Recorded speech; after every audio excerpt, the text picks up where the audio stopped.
Sneha, good morning. My first reaction actually was that what we'd been reporting a couple of days ago, that Priyanka Gandhi will not contest, will campaign extensively across the country, has been proven right.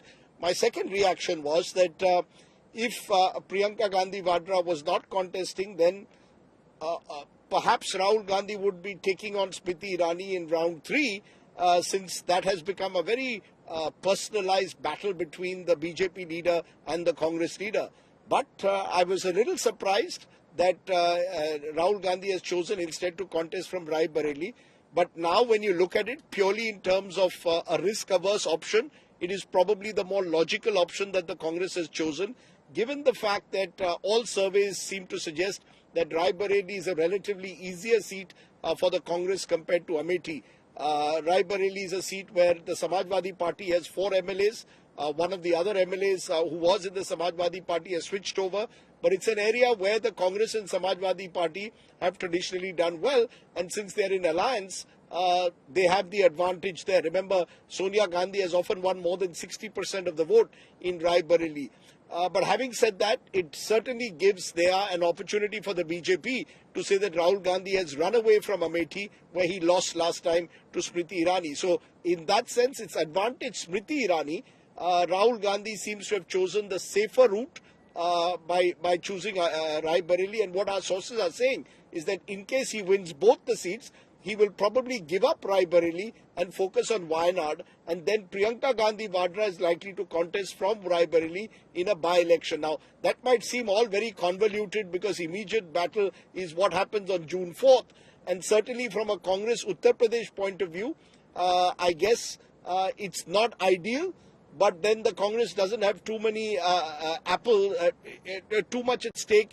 Honestly, in Uttar Pradesh, they are contesting 17 seats, and barring a couple of seats, they're really not in the contest in UP. So, for a variety of reasons, I think the Congress has chosen a safety-first option. I think Rahul Gandhi was reluctant, in a way, to pitch his tent here in Uttar Pradesh. And had Priyanka Gandhi Vadra chosen to contest instead, perhaps it would have enthused and galvanized the Congress cadres a little bit more. I don't think it's a cakewalk, Sneha. I'll tell you one thing about KL Sharma. He knows, as you would say in Hindi, chappa chappa of Amethi. I remember coming to Amethi first time, 95, for a Sonia Gandhi rally that the Congress leader was then holding. And KL Sharma was all over the place. He used to manage it from the times of Rajiv Gandhi. So he's been around, in and around Amethi for 40 years. So purely from the point of his local connections, he is someone you should not underestimate. However, Smriti Irani is obviously the higher profile candidate. She will make waves on social media. She's a very effective campaigner, no doubt about it. So, yes, you would think she has the advantage, but I wouldn't say it's a complete wipeout. KL Sharma will use all the local connections and networks that he has built for the Gandhis for himself this time.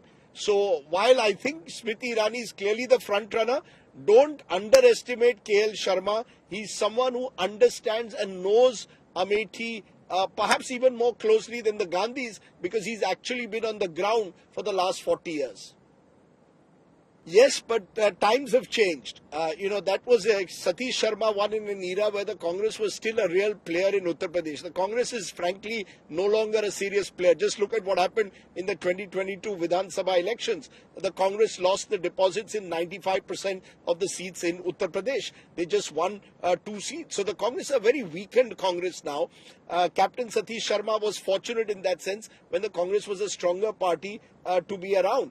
And having said that, I think KL Sharma actually is far more rooted to Amethi than even Captain Satish Sharma was. Captain Satish Sharma was there basically as Rajiv Gandhi's man and later Sonia Gandhi's man. But KL Sharma is not just a family loyalist, but is also someone who, as I said, managed the entire constituency for the Congress over the years. So he is in that sense a much more rooted figure in Amethi. But defeating Smriti Irani won't be easy, and the BJP has a clear narrative now that the Congress has run away from the battle of Uttar Pradesh. So from the narrative as well as the social media perspective, advantage Smriti Irani. But on the ground, KL Sharma is someone who I would not completely dismiss as a non-starter in this election. Sneha, the fact is that while you can campaign as aggressively and emotionally as possible, unless you contest, will you be taken as a neta of substance? This is the question that only Priyanka Gandhi Vadra really can answer. Our sources tell us that she was first offered the ticket of Khammam in Telangana to contest. She chose not to go there. Now she's chosen to not to contest even from Amethi or Raebareli, two constituencies which she's looked after both for her mother and brother. So the impression will go out then that while Priyanka Gandhi is undoubtedly the star campaigner for the Congress, she's also at one level reluctant to fully dip her to get into the hurly-burly of politics, because you can only do that when you actually contest a Lok Sabha election. So there will be question marks about Priyanka Gandhi Vadra as well over why did she not choose to contest this time. When we asked sources close to her, they said, look, we can't have both brother and sister focusing only on Amethi Raebareli. There are 543 constituencies in the country. Now, there is an argument there, but the truth of the matter is that had Rahul Gandhi, for example, chosen only Wayanad and then Priyanka Gandhi Vadra chosen Raebareli, Amethi, at least you could have claimed that they've, in a way, divided the country between themselves. You can never win.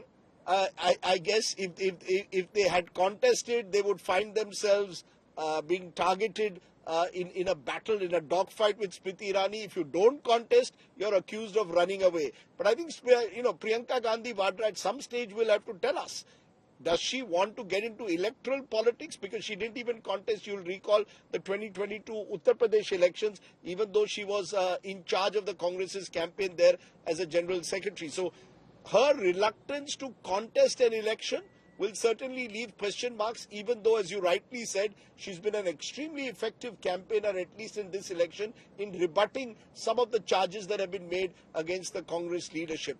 But until you contest an election, you don't take the next step forward. So we'll have to ask Priyanka Gandhi that question, that eventually why did she choose not to contest the election from Amethi Raebareli?